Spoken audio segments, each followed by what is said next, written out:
하나님은 우리 인생들에게 기억이라고 하는 아주 소중한 삶의 장치를 허락해 주셨습니다.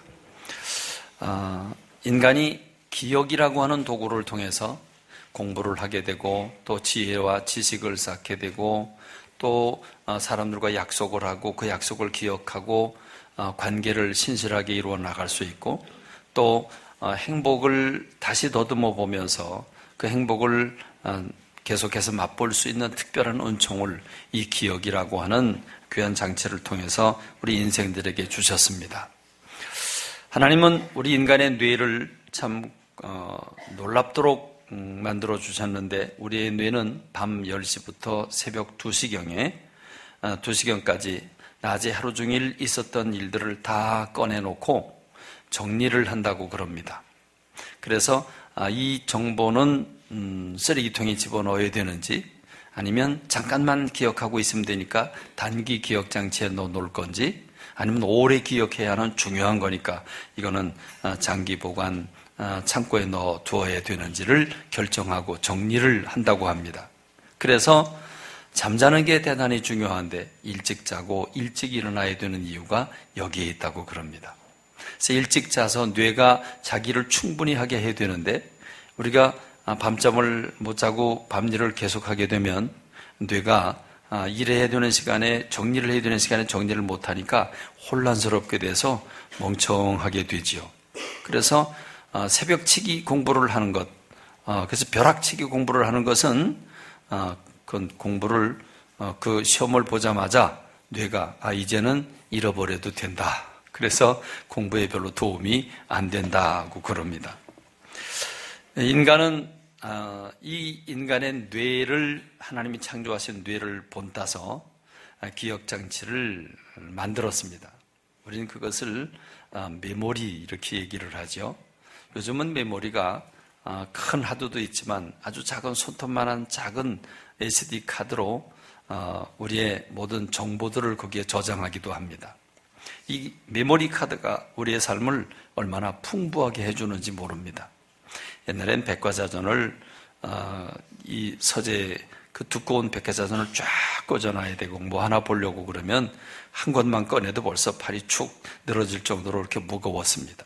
이제는 백과사전을 조그만 스마트폰 안에 다 넣어가지고 다닙니다. 별 정보가 다 있고 거기에 온라인까지 연결돼 가지고 우리는 무한한 정보의 바다에서 이 기억장치를 활용해서 어마어마한 혜택을 누립니다.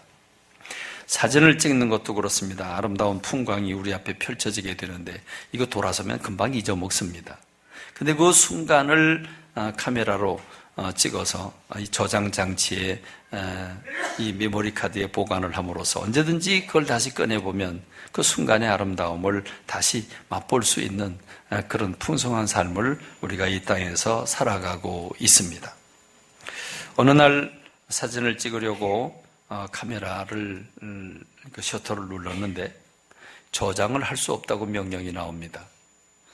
그러고 보니까 컴퓨터 작업을 하면서 컴퓨터에 껴놓은 상태로 그냥 나온 겁니다. 다시 말하면 카메라에 기억장치가 빠져버린 겁니다.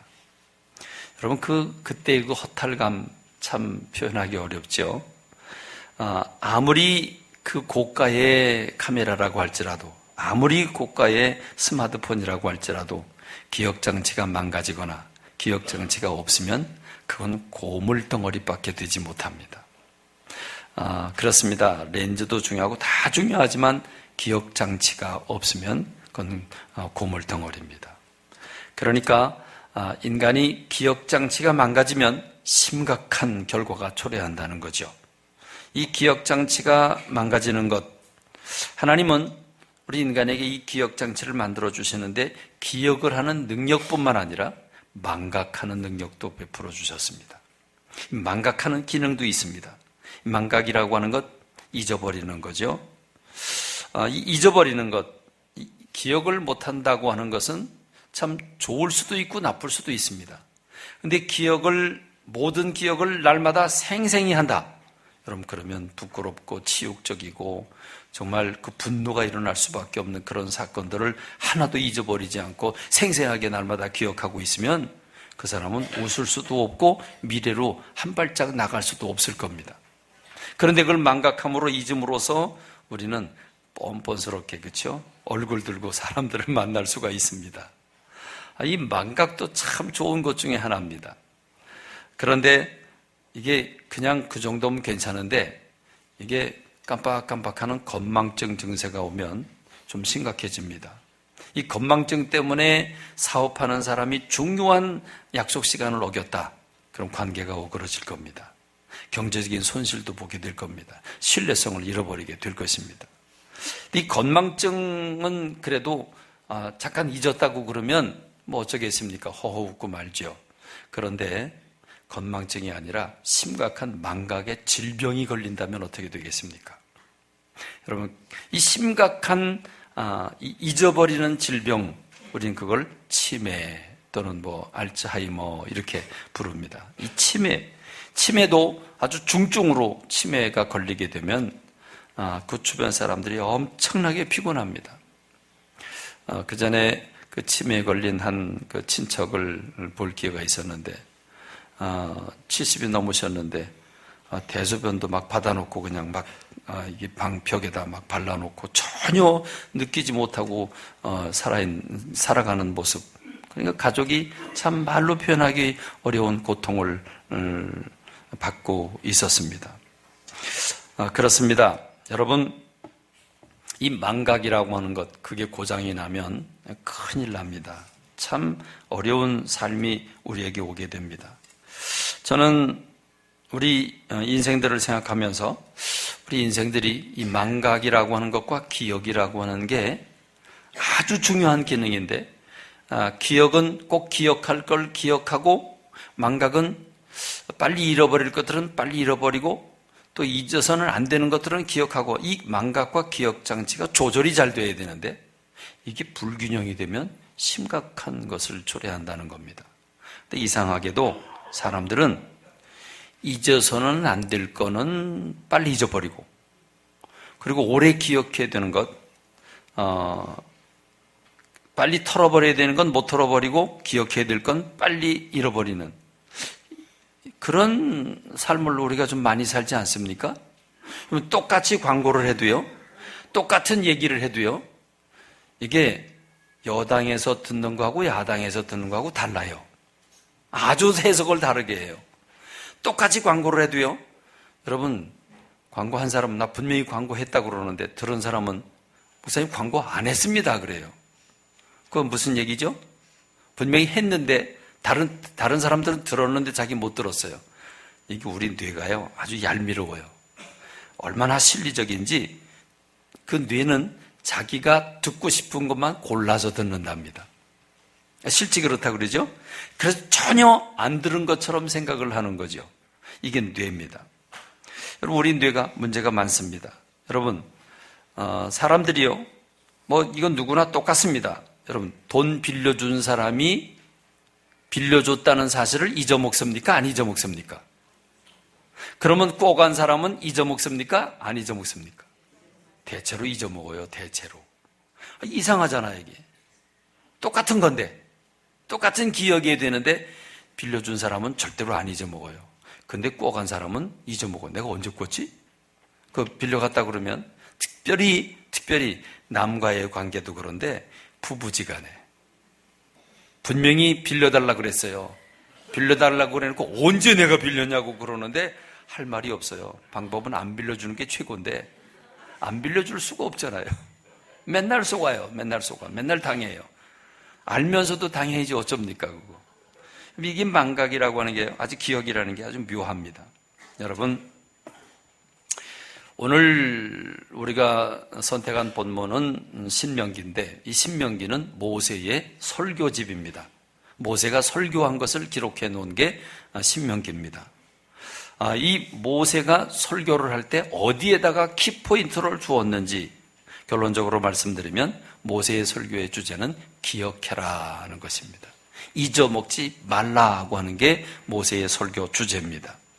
신명기 1장 1절에 보면 이는 모세가 요단 저쪽 숲 맞은편에 아라바 광야 곧 바란과 도벨과 라반과 하세르과 디사합 사이에서 이스라엘 무리에게 선포한 말씀이니라. 그래서 1장 1절로 5절 말씀은 이 신명기가 어떤 책이냐에 대해서 설명을 한 건데 1절에서는 하나님께 모세가 선포한 말씀이다라고 규명을 하고 있고 5절에 가서는 모세가 요단 저쪽 모압 땅에서 이 율법을 설명하기를 시작했다 이렇게 표현합니다. 여러분, 이 모세가 말한 두 가지, 하나는 선포라고 하는 표현을 했고 하나는 설명이라고 하는 표현을 했습니다. 이 두 가지는 설교의 기본 요소입니다.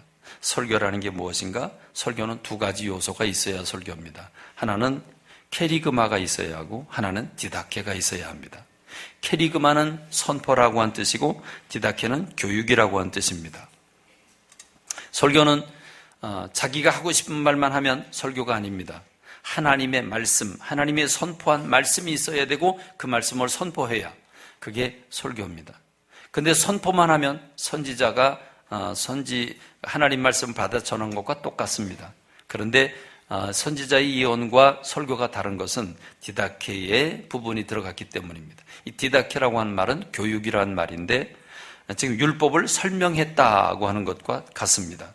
지금 모세가 이스라엘 무리에게 선포한 말씀이다. 이건 캐리금하고 율법 설명하기를 시작했다. 설명이라고 하는 건 보태서 더 살을 보태서 설명한 걸 가리키죠.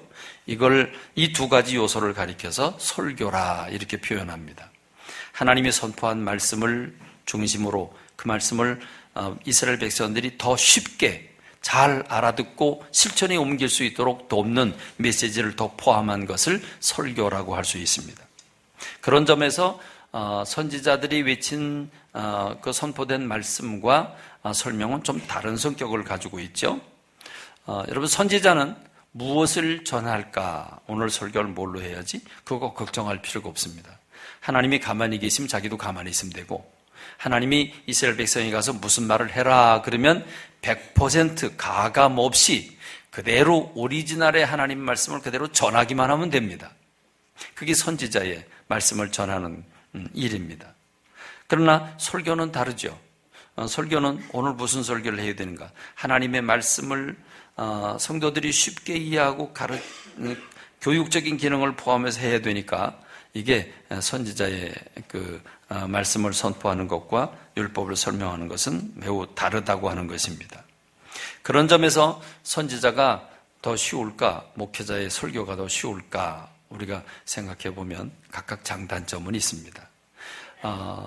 이 선지자는 설교 준비는 안 해도 되지만 무척 괴로울 것 같아요. 왜냐하면 상 받는 소식을 전하면 얼마나 좋아요. 하나님 널 이뻐하셔서 하나님 너에게 이 상을 주신다. 그리고 그걸 전해주면 전하는 사람도 기분 좋죠.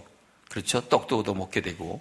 그런데 여러분, 신하가 왕의 심부름을 하는데 왕의 사자가 사약을 들고 가면 여러분, 사약을 들고 가는 그 신하는 얼마나 괴롭겠습니까? 정말 괴롭지 않겠습니까? 그 심정일 겁니다. 주로 선지자들은 하나님의 책망과 하나님의 저주와 심판에 대한 메시지를 전했기 때문에 선지자들이 무척 힘들어한 거 사실입니다. 그런데 그런 점에서 보면 설교는 하나님의 선포한 말씀을 백성들이 더 쉽게 알아듣도록 거기 여러 가지 그 설명을 보탰기 때문에 좀 다른 성격을 가지고 있습니다. 자, 그렇다면 모세가 이 설교를 어떻게 했을까?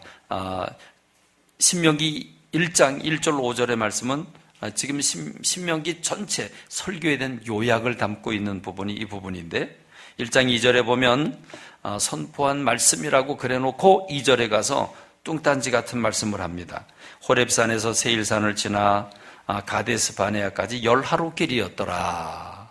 지금 가데스 바네아라고 하는 곳에 가게 된 게 10하루 걸렸다는 얘기를 느닷없이 하고 있습니다. 선포된 말씀이라고 하면서 왜 가데스 바네아를 이야기하고 있을까? 여러분, 가데스 바네아가 어딘지, 여기서 무슨 사건이 일어났는지 기억들 하십니까? 어떻게 기억들 하십니까?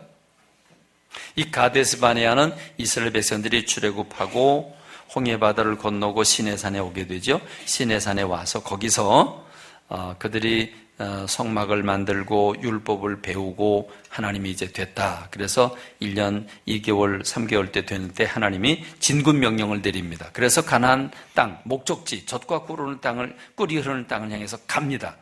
출발해서 11일 만에 도착한 곳이 가데스바네아이고, 이 가데스바네아는 이스라엘에게 준 땅 목적지 입구에 있습니다. 그러니까 거기서 그들이 가나안 목지에 들어가면 이제 되는 겁니다. 그런데 거기서 이스라엘 백성들이 각 지파에서 한 명씩 그 정탐꾼을 뽑아가지고 40일 동안 정탐하고 돌아왔는데, 돌아온 결과 그들은 그 땅은 아름다운 땅이면 틀림없다. 그런데 젖과 꿀이 흐르는 땅이면 틀림없다. 그런데 거기 살고 있는 사람들이 거인족이어서 그들과 우리를 비교하면 우리는 메뚜기밖에 안 된다. 우린 그들의 밥이다. 이렇게 얘기를 합니다. 그래서 이스라엘 백성들이 아우성을 치고 모세를 죽이려고 덤벼들고, 그래서 우리를 여기까지 끌고 와서 저 땅에 들어가서 우리를 죽이려고 여기까지 데리고 왔느냐, 우리가 장관을 따로 한 사람 세워서 애굽으로 다시 돌아가자, 이렇게 외치고 낙심하고 좌절하고 원망하고 불평하던 장소, 거기가 바로 가데스바네아입니다. 그 가데스바네아에서 하나님 진노하셔서 이스라엘 백성들을 뒤로 돌아태서 광야를 뱅글뱅글 돌게 되는 사건이 일어나게 되는 그 원산지, 거기가 바로 가데스바네아입니다. 그렇다면 모세가 설교를 시작한 때는 언제일까? 시기는 언제일까?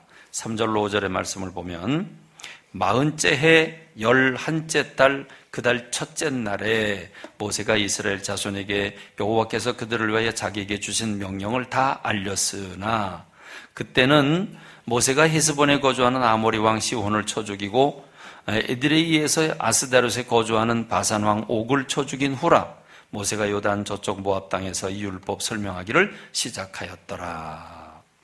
자, 여기 시기와 장소가 다 나오죠. 모압 땅에서 설교를 했다고 나오고 있고, 그리고 설교를 언제 했다고 나옵니까? 우리말로 표현하면 40년 11월, 되게 읽기도 힘들죠? 네, 한번 화면을 봅시다. 딴 생각하지 말고. 네, 딴 생각하지 말고 화면 보세요, 화면. 네. 40년 11월 1일. 장소는 어디요? 장소는 모압 평지라고 얘기하고 있죠. 자, 그런데 때는 언제냐면 40년 11월 1일인데 그 40년 11월 1일 시점은 언제냐? 거기서 헤스본에 거주하는 아모리 왕 시혼을 쳐 죽였다. 그리고 에드레이에서 아스다롯에 거주하는 바산 왕 옥을 쳐 죽인 후라. 자, 시기가 다 나와 있죠. 자, 이 부분을 우리가 지도를 보고 좀 설명을 좀 해드리면, 이 강단의 불을 좀 꺼줘 보세요. 강단의 불을 좀 다 꺼줘 봐요. 예. 자, 여기가 이집트 땅입니다. 여기가 이집트고, 여기 고센이죠. 여기 강줄기가 흐르고 있고, 고센 주변에 살고 있는데, 자, 여기서 출발을 해가지고 이스라엘 백성들이 홍해바다를 건너고요. 홍해바다를 건너서 안전지대인 시내산까지 오죠. 이 시내산까지 오는데 걸리는 시간이 3개월 걸립니다. 그런데 시내산에 와서 성막을 만들고 율법을 배우고 돌판을 받고 그걸 배우죠. 이렇게 배우고 난 다음에 하나님이 진군 명령을 내리시죠. 그래서 드디어 젖과 꿀이는 가나안 땅으로 가는데, 이스라엘 백성들에게 준 그 가나안 땅이 어디냐면 바로 여기죠. 여기가 사해바다고 여기가 갈릴리 바다인데 요 사이에 흐르는 게 요단강이고 이 주변을 준 겁니다. 지금 여기 땅을 주셨습니다. 그래서 여기를 가는데 시내산에서 출발을 해가지고, 자, 여기 가데스바네아라고 하는 여기까지 도착을 하는데, 여기는 이스라엘에게 준 땅의 진입로입니다. 자, 이 가데스바네아까지 오는데 얼마 걸렸다고요? 11일 걸렸다고요. 10하루. 아주 초스피드로 10하루 만에 오죠. 자, 여기서 정탐꾼을 보내왔는데 거기 거인족이 살고 있는 동네여서 이제 우린 죽었다고 원망하고 불평하게 되고, 그래서 하나님이 진노하셔서 뒤로 돌아 해놓고, 자, 보십시오.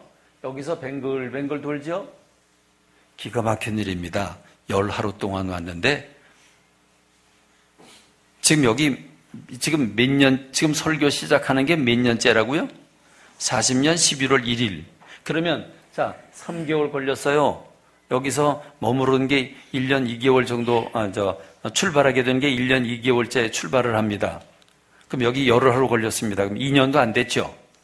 2년도 안 됐는데 지금 설교를 40년 11월 1일에 합니다. 그 40년은 언제부터 40년이에요? 출애굽부터 40년입니다. 그럼 지금 몇 년의 공백이 있습니까? 38년의 공백이 있습니다. 38년 동안 뭐 했다는 겁니까? 이 광야에서 빙글빙글 돌면서 거기서 다 출애굽한 사람들이 장사 지낸 겁니다. 거기서 다 죽어서 묻힌 겁니다. 기가 막힌 거죠? 여러분, 코를 잡고 그리고 팔 내밀고 엎드려가지고 뱅글뱅글 돌다 일어나면 제자리죠? 그렇죠? 기가 막힙니다. 10하루 동안 간 거리를 그들은 38년을 살았습니다. 그리고 여기 시내산에 출발해가지고 가데스바네에 가는데 여기서 이들이 낙심했기 때문에 40년을 지나고 난 다음에 하나님이 여기를 가면 또 낙심할까봐 이번에는 편안한 길로 갑니다. 그래서 왕의 대로를 통해서 가가지고 여기서 요단강을 건너서 들어가게 되는데, 이 건너는 과정에서 모압이 보이죠? 모압 평지. 여기가 모압 평지입니다. 여기 느보산이 있습니다. 여기서 모세라고 하는 사람이 내다본 거고, 그 모압 평지, 그 주변이 다 아모리, 암몬, 바산, 거기가 다 모압 사람들 그 주변의 땅이 그 지역입니다. 자, 좀 이제 이해가 좀 되시죠? 자, 이제 불 켜주셔도 됩니다. 여러분, 이스라엘 백성들이 그 가데스 바네아 가가지고 무슨 일을 한 겁니까? 무슨 일을 한 겁니까? 정탐꾼을 보내오고 난 다음에 이제 우린 죽었다. 우리 매장지가 없어서 우리를 그 사람들 손에 죽게 하느냐, 여기까지 데리고 와서 그들에게 죽게 하느냐.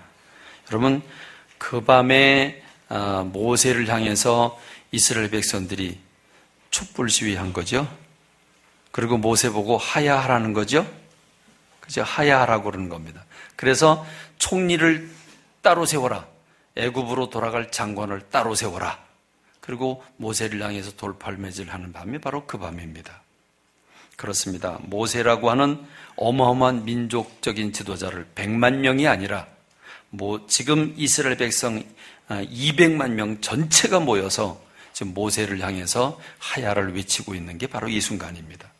하나님이 진노하셔서 그들로 하여금 뒤로 돌아태서 빙글빙글 도는 게 38년이고, 거기서 불신자들을 땅속에 다 묻어놓고 지금 설교를 받는 청종들은 누구냐? 그 광야에서 뼈가 묻힌 사람들의 자녀들이죠. 제2세들입니다.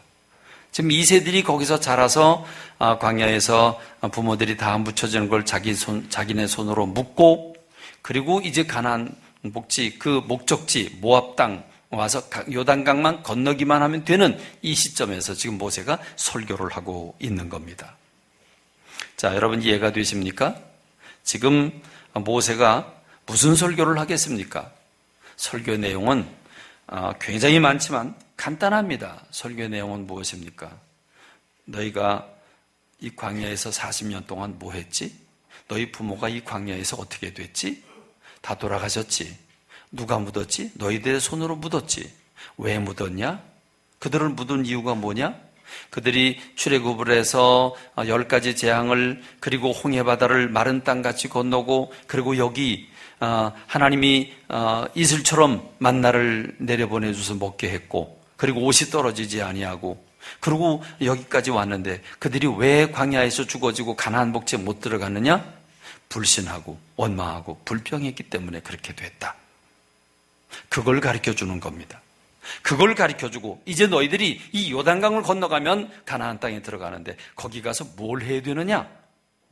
하나님의 말씀을 너희들의 부모님들처럼 잊어먹지 마라. 잊어먹지 마라. 하나님의 말씀을 기억해라. 그리고 그 말씀을 실천해라. 여러분, 그것이 신명기 전체의 설교 내용입니다. 그러니까 여러분 신명기는 설교라고 했죠. 선포된 말씀을 디다케라고 하는 교훈을 더 가미해서 이스라엘 백성들에게 쉽게 이해하도록 전한 게 설교라고 했습니다.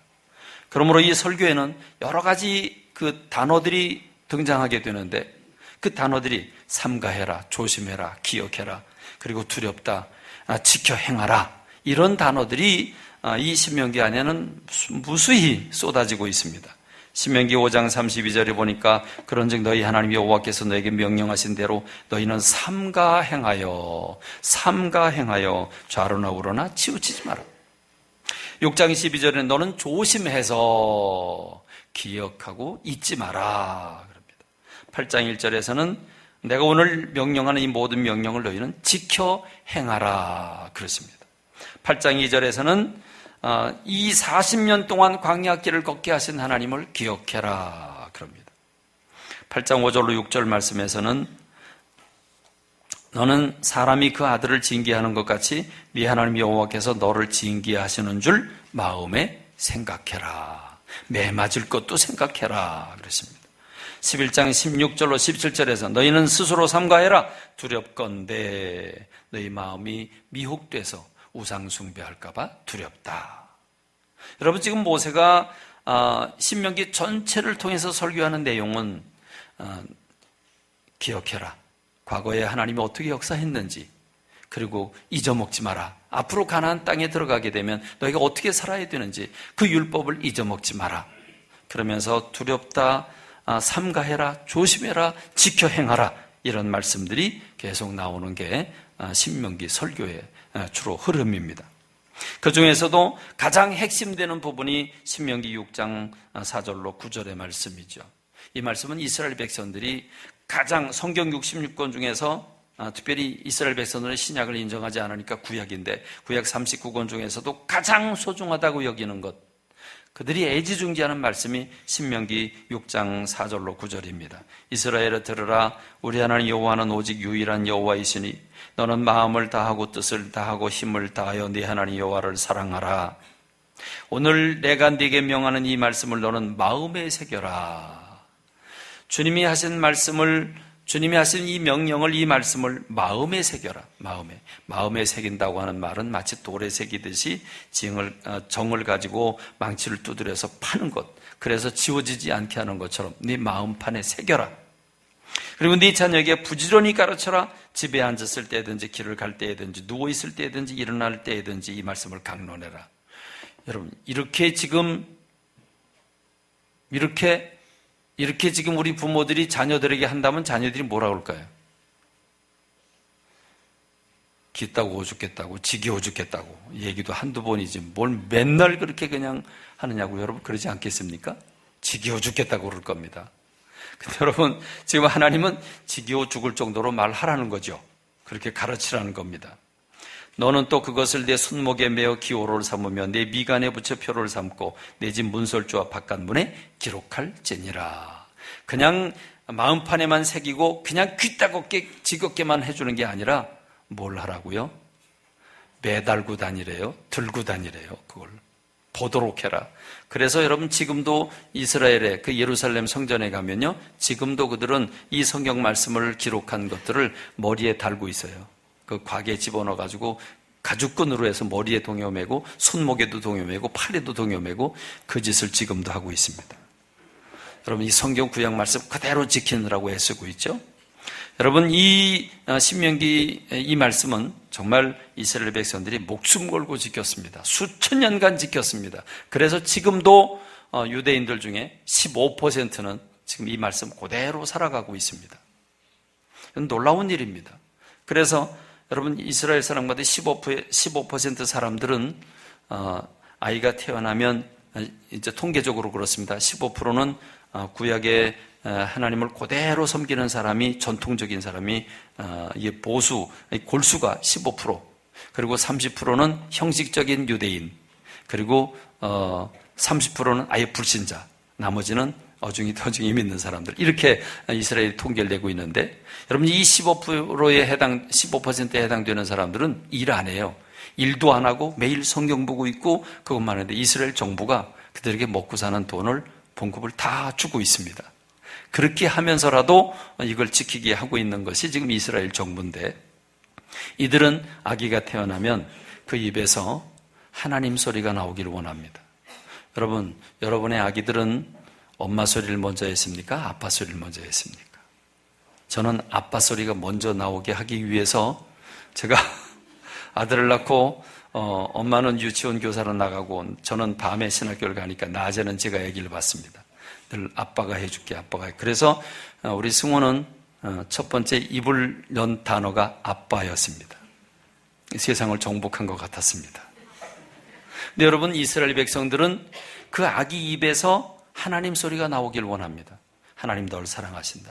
하나님 널 이뻐하신다. 하나님이 너에게 이 먹을 걸 주셨다. 전부 하나님, 하나님. 그래서 이스라엘 사람들은 아기가 태어나고 그 아기가 첫 번째 단어를 하나님이라고 하는 단어를 말하기를 원하고 있습니다.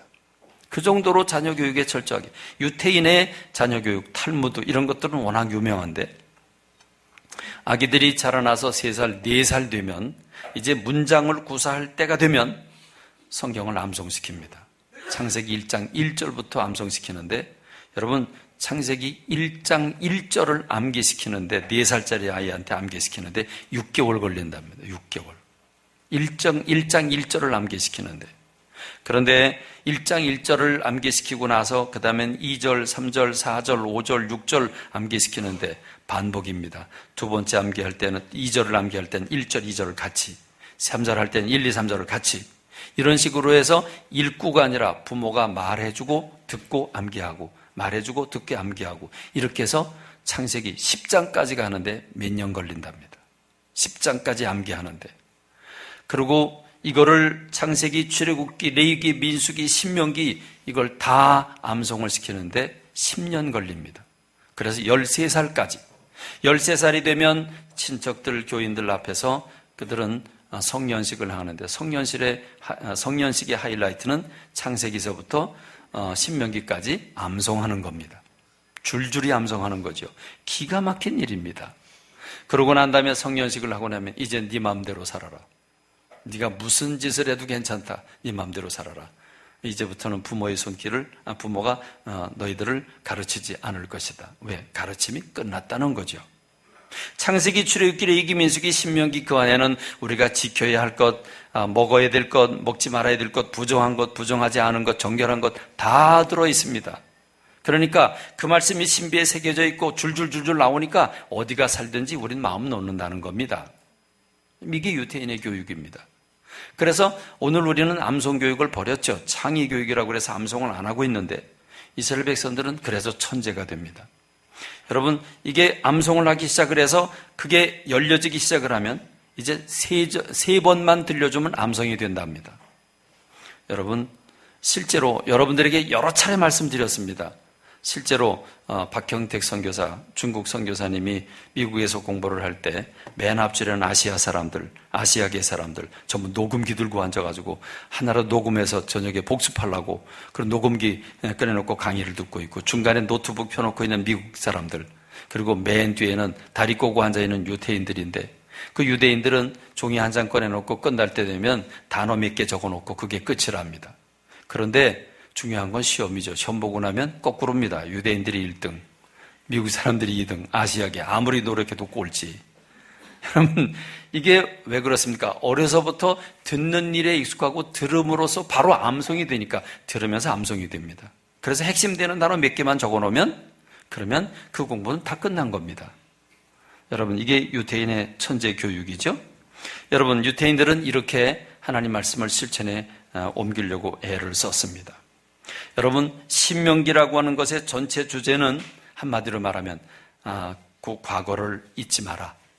하나님 말씀을 너희들이 요단강 건너가면 잊지 마라. 절대로 잊어서는 안 된다. 그럼 이것이 신명기의 내용입니다. 그렇습니다. 그런데 여러분, 이스라엘 백성들은 결론적으로 어떻게 됐습니까? 결론적으로 그렇게 철저히 했음에도 불구하고 1세대는 들어가지도 못했고 2세대는 요단강 건너가 들어가서 그들이 사사기 300~400년 지내는 동안에 다음 세대는 교육이 실패하고 맙니다. 그래서 각기 소견에 옳은 대로 살게 되는 비참한 결과가 되지요.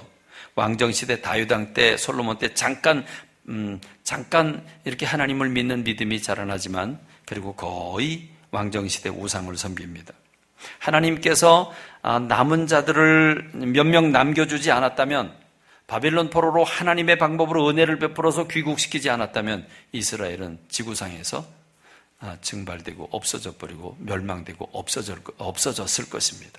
하나님의 긍휼로 오늘까지 남아있는 거죠. 이스라엘의 역사를 한마디로 표현한다면 그들은 하나님의 사랑과 하나님의 공급과 하나님의 보호와 하나님의 인도하심을 잊어버린 것입니다. 잊어버리고 가나안 고지 건너가서 그들이 좋은 집을 짓고 돈을 벌고 살면서 오늘 우리가 읽은 본문의 말씀, 너희들이 건너가서 너희들의 손으로 돈을 벌었다, 너희들의 능력으로 돈을 벌었다 봐 그럴까 봐 걱정된다. 그런 대로 그들은 건너가서 교만해서 탐욕에 빠져서 자기 잘난 멋에 살다가 망한 사람들, 이게 이스라엘 역사라고 표현할 수 있을 것입니다. 이스라엘이 망한 원인은 한마디로 말하면 하나님의 말씀을, 하나님의 역사하신 것을, 하나님의 은혜를 망각한 질병입니다. 그래서 이스라엘 백성들은 아주 깊은 중증 치매에 걸렸습니다. 하나님이 역사하신 것을 잃어버렸습니다. 그래서 우상 숭배를 합니다. 그래서 하나님의 매를 벌게 되는 게 이스라엘 백성들이었습니다. 여러분, 오늘 우리 신앙생활은 어떻습니까? 우리는 치매에 걸리지 않았습니까? 영적 치매에 걸리지 않았습니까? 우리의 신앙생활을 한번 돌아봐야 될 것입니다. 저는 지난주, 오늘도 아주 은혜가 됐습니다만 지난주 성가대의 찬양을 들으면서 얼마나 가슴이 열렸는지 모릅니다. 또 지난주는 또 어떻게 또 PPT까지 보여줘서 가사까지 다 읽게 만들어줬는데, 그런데 여러분, 그 가사도 좋았고 찬양도 너무 은혜가 되었습니다. 여러분, 그 가사 다 기억하십니까? 1000번을 불러봐도 내 눈에 눈물이 멈추지 않는 것은 십자가의 그 사랑, 나를 살리려 지신 그 십자가, 모든 물과 피, 나의 더러운 죄 씻으셨네.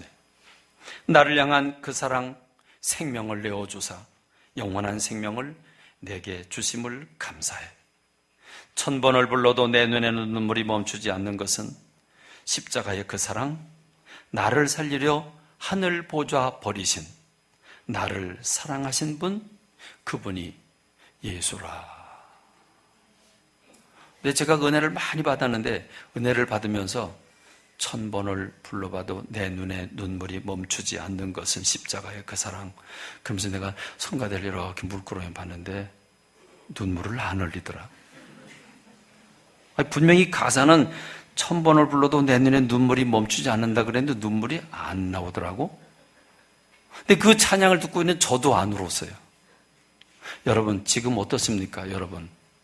여러분이 주님의 구속, 내가 구원받은 사실, 구속받은 사실, 예수 그리스도의 십자가와 보혈만 생각하면 그냥 자동적으로 눈물이 주룩주룩 나옵니까? 1000번을 들어봐도 눈물이 멈추지 않는 것은 하늘 보좌를 버리신 그 하나님의 사랑이 너무 감격스러워서, 그 감격은 시킬래야 시킬 수가 없는데 안 울어요. 성가대도 안 울고 나도 안 울고. 여러분 구속받은 은혜가 지금 감동적으로 살아있습니까? 너무 오래돼서요, 너무 당연한 거라서요, 너무 이미 옛날 얘기라 옛날에 구원받아서 이제 감격을 잃어버렸어요. 감동을 잃어버렸어요. 그리고 현실의 무거운, 현실의 어려운 상황, 그리고 내가 지금 살아가기 힘든 상황만 보고서 이스라엘 백성들처럼 원망하고 불평하는 그 모습이 우리의 모습 아닙니까? 만일 우리가 구속받은 은혜를 잃어버리고 하나님의 공급과 인도하심을 잃어버리고 내가 잘해서 돈 벌고 내가 잘해서 공부 잘하고 내가 잘해서 오늘 내가 됐다고 생각을 한다면 이거야말로 영적인 치매에 걸린 거 아니겠습니까? 아주 중증 치매에 걸린 것 아니겠느냐, 그 말입니다. 여러분, 전 솔직히요, 이거 아주 은혜로운 찬양인데 부르고 싶은데 제가 용기가 없어 못 부르는 거 이해하시고, 음정 박자 틀릴까 봐 못 부르는 거 이해하시기 바랍니다. 이 불렀으면 참 좋겠는데 부를 수 있어요, 지금 성가대? 이때요. 여러분, 정말로 감사해야 할 하나님의 공급과 사랑, 은혜에 대해서는 새카맣게 잊어버리고, 지금 우리는 이렇게 얘기를 하죠. 교회가 추수감사절인데 떡도 안 준대. 교회가 교육에 너무 투자를 안 해. 여러분, 전 여러분에게 묻습니다. 추수감사절은 하나님께 떡을 받는 날입니까? 추수감사절은 주신 것에 감사해서 감사의 떡을 하나님 앞에 올려드리는 날입니까? 여러분, 헌금 내니까 교회에서도 뭔가 교인들에게 혜택을 베풀어주고 사랑을 베풀어줘야 될 것 아닌가? 손님은 왕인데. 여러분이 손님입니까? 여러분이 손님입니까? 이 손님은 왕이라고 하는 얘기는 철저히 자본주의 사상에 빨갛게 물든 언어입니다. 손님이 왜 왕이죠? 손님의 주머니를 털어야 되잖아요. 손님의 주머니가 열려서 많이 사고 돈을 내야죠. 그걸 내니까 속으로는 신경질 나고 두드려 패주고 싶어도 겉으로는 웃어야 되는 게 손님은 왕이니까. 왜? 주머니 털어야 되니까. 여러분, 그거 아닙니까? 뭔가 이득을 얻으려고 그러는 겁니다. 그렇습니다. 우리 교회는 아니죠. 집사람이 저한테 물었습니다. 추수감사절인데 떡이라도 해서 나눠야 되지 않겠냐. 그래서 제가 고민하면서 지금 우리 시국이 우리가 지금 추수감사절이라고 잔치하고 떡 먹고 그럴 때냐. 지금은 아닌 것 같다. 올해는 좀 참자. 그리고 떡 안 만들었습니다. 서운해할까 봐 제가 이 말씀 드립니다.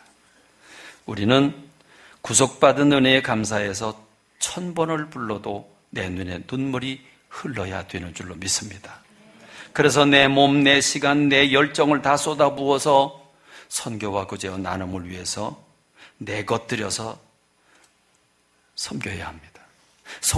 성도의 교제와 사랑을 위해서 서로 이기주의가 아니라 그 이기주의 벽을 열고 내 돈을 써가면서 내 시간과 정열을 써가면서 서로 가족들의 구원을 위해서 서로 친밀감을 위해서 아름다운 천국을 만들기 위해서 섬겨야 되는 줄로 믿습니다.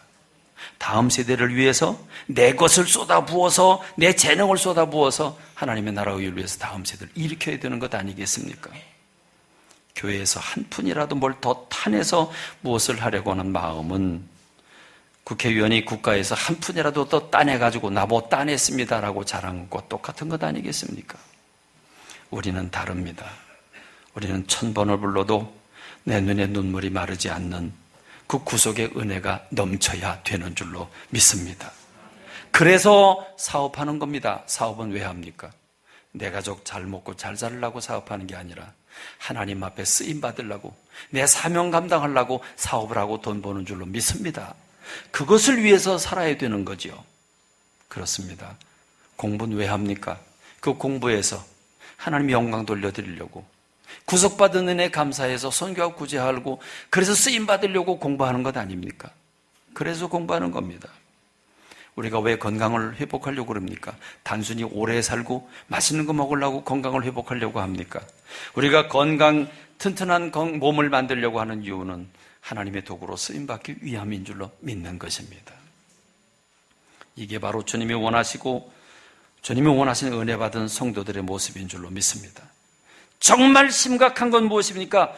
치매 환자들은요, 정작 치매 환자들은 행복하대요. 왜요? 다 잊어버렸으니까. 아무것도 기억 못하니까. 그래서 치매 환자들은 주로 뭘 달라고 그러죠? 밥 달래요, 밥 달래요. 시도 때도 없이 밥 달래요. 왜? 잊어먹어서. 밥 안 먹었잖아. 밥 달라고. 금방 먹었는데. 여러분, 이 치매를 생각하면서 영적인 문제도 비슷하구나 생각했어요. 영적 치매에 걸리면요, 하나님의 은혜를 잃어버려요. 구속의 은혜를 잃어버리고 하나님이 주시고 하나님이 공급하시고 보호하시고 인도하신 거 잃어버려요. 그리고 내가 잘해서 여기까지 온 줄로 알고 다른 사람들 전부 시기하고 질투하고 다투고 비판하고 이러고 살아가요. 치매 환자는 내 안에 무슨 문제가 있는지 전혀 몰라요. 전혀 몰라요. 오늘 우리의 문제는 내 안에 무슨 문제가 있다라고 판단을 하고 있다라고 인정을 해야 거기서부터 수술이 가능하고 거기서부터 치유가 가능한데 나는 잘못이 없고 다 쟤한테 잘못이 있어요. 다 남에게 잘못이 있어요. 그래서 날마다 다툼과 분열이 일어나요. 이게 우리의 모습 아닙니까? 정말 치매 환자하고 비슷합니다. 그렇습니다. 그리고는 매일 나만 사랑해달라고, 먹을 거 달라고, 이거 달라 저거 달라 달라고만 하는 게 우리들의 신앙이 아닌가 싶습니다. 여러분, 저는 여러 주에 걸쳐서 여러분들에게 지금 우리 교회가 우리 교회만이 아니라 우리 교인들이 나라와 민족의 이 부패를 끌어안고 우리가 회개하고 기도해야 되고, 그래서 내 책임이라고 하는 사실을 우리가 공감하고 다니엘처럼 기도해야 된다고 말씀을 드립니다마는 회개할 생각을 별로 안 하는 것 같은 느낌이 듭니다. 우리의 다듬어지지 못한 인격에 대해서 부끄러움을 여러분들에게 드리고, 또 우리의 사랑이 부족해서 나라가 이렇게 된 것도 우리의 책임이라고 말씀을 드리고, 그럼에도 불구하고 오직 나의 몸, 나의 사업, 나의 가정, 나의 것에만 관심을 가지고 있는 우리들의 모습이 아닌가 하는 것입니다. 그래서 주님은 이 추수감사절에, 저는 이 메시지 전하려고 준비 안 했는데요, 전 감사를 회복하려고 그랬는데요, 설교 준비하다가 어제 새벽 4시 반까지 했습니다. 근데 이 말씀을 이렇게 몰아가시는데 저도 깜짝 놀랐습니다.